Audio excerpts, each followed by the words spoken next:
Welcome friends, welcome back to the kitchen. Today we're going to make pumpkin pie bars. We're essentially going to make a pumpkin pie, but we're going to make it in a sheet pan or a quarter sheet pan. And we're going to make a press-in pie crust instead of a rolled out pie crust, because I understand that a lot of people find making pie dough and rolling it out to be a little bit daunting. And I can see why. We're always told that in order for it to be perfect, you have to follow, very strict rules. We're going to make a press-in pie crust.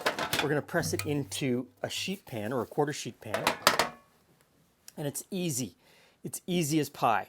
And so into this food processor, I have put flour, salt, white sugar. I'm going to put in some brown sugar, and I'm going to put in some butter. We're going to put the lid on, and we're going to pulse that. So this is the point. If I was making a roll-out pie dough, I'd be pouring in 2-3 tablespoons of ice-cold water, maybe a quarter cup of ice-cold water, and that would bring this together into a dough that you could roll out. Without that water, it stays sort of like loose sand. And it's something that we can press into our pan. Now, this is an untreated aluminum quarter sheet, 9x13. This is a 9x13. I think a lot of places call it a brownie pan, I believe is what I've seen this called. And this one is nonstick. I'm not going to use it because I want to serve this pie right out of the sheet pan. I just want to put the sheet pan out, cut it into squares, and let people take what they want. And so this makes enough for 2 of these sheet pans. So I'm going to put about half in this pan and half in this pan, and I will I'll use one today for the recipe, and the other one I will freeze and use later. And so you just want to get in there with your hand and press it in and try to get it even across the bottom of the pan and up the sides. As someone who enjoys rolling pie dough, I almost find this harder. I almost find this harder to get it right and get it tamped in and get it all the way up the side. Anyway, it's probably easier as a starting point. So I'm going to put these both in the fridge at this point and cool them down. This one I will wrap up and freeze, and I'll come back to it in a few weeks and we'll do something else with it. This one we're going to bake off in a little while, but needs about a half hour in the fridge before we get there. And so the oven is preheated to 350 degrees, and in goes the tray for about 25 to 30 minutes. Keep an eye on it. The crust is almost done, so let's make the filling. Pumpkin pie filling is, one of the easiest things in the world to make. I'm going to take some squash puree. It could be pumpkin, it could be butternut, it could be any acorn squash. I mean, there's so many different squashes that you could use. Use one that's flavorful, or use the one that comes in the can at the grocery store. Pretty simple. I've got some white sugar and some brown sugar and 2 eggs. 1 egg and 2 eggs.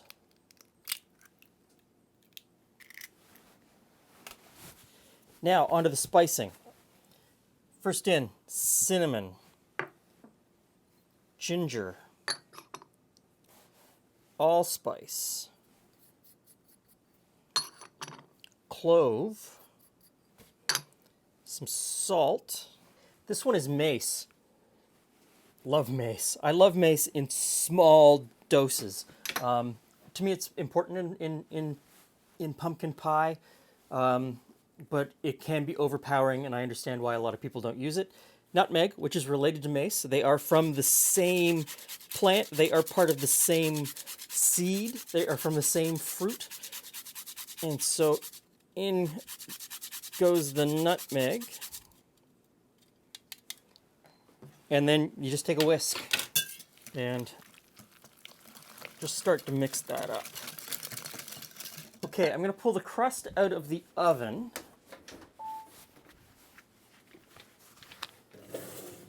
We don't need to let it cool down. It can just sit there until I'm ready to use it. But I am going to turn the oven up to 425. and let that finish heating while we finish up with the filling. The next step is cream.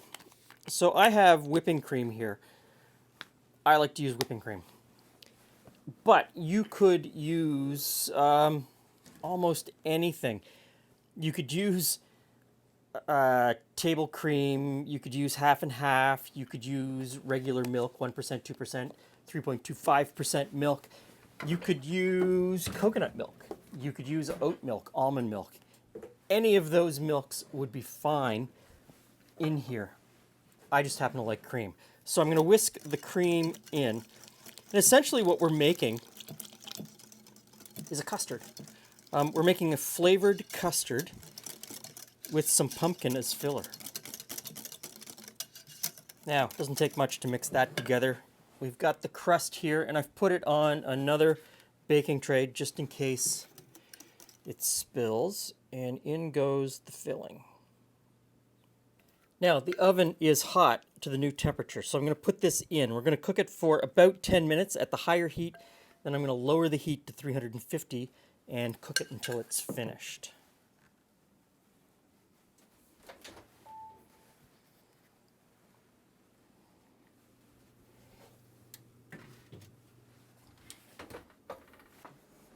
Okay. Hey, Glenn. Hey, friends. Hey, Jules.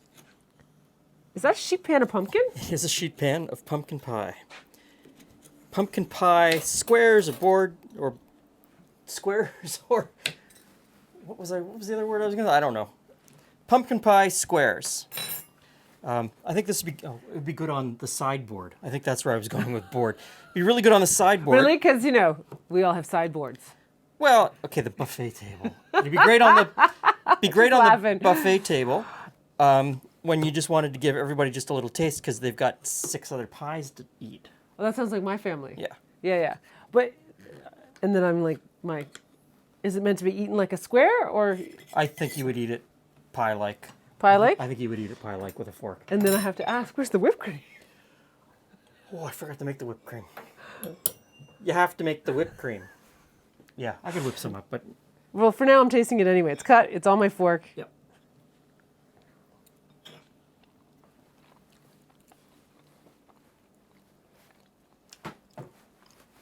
Tastes like pie. That's pumpkin pie. That's squash pie. Okay. Well, here's a weird thing. I gathered from the comments underneath the pumpkin cake that we did a couple weeks ago that Starbucks has ruined the idea of pumpkin for a lot of people. That they've over pushed it. So just don't go to Starbucks? Just don't go to Starbucks and make pumpkin pie. Make your own. Pumpkin pie is just so amazing. I do like pumpkin pie. It is one of my favorites. And I would say that pumpkin pie is my favorite breakfast pie. Okay. Because I do like pie for breakfast. Yeah. And I don't know who we're fooling, saying we're going to cut that up into little squares so everybody can get a taste. Everyone's going to have like a giant square of it. Julie, Down the middle, it'd be like slicing up a pizza, right? Like, here you go. I'd say there's probably only 4 pieces of pie there. And Julie and I will eat that on the couch tonight watching sumo. Because, you know. It's time. It's time. So, it's also time for pumpkin pie. So this is a great way to have smaller pieces, as much as we joke. It is about having smaller pieces, but it was not a rolled crust. It's a formed crust. Ah, yes. So if you're trepidatious about making a pie, or if you only have a square pan. if you only have a square pan, I mean that's the other thing. So this is an easy entry point to make a really good pumpkin pie with an easy crust. Thanks for stopping by. See you again soon.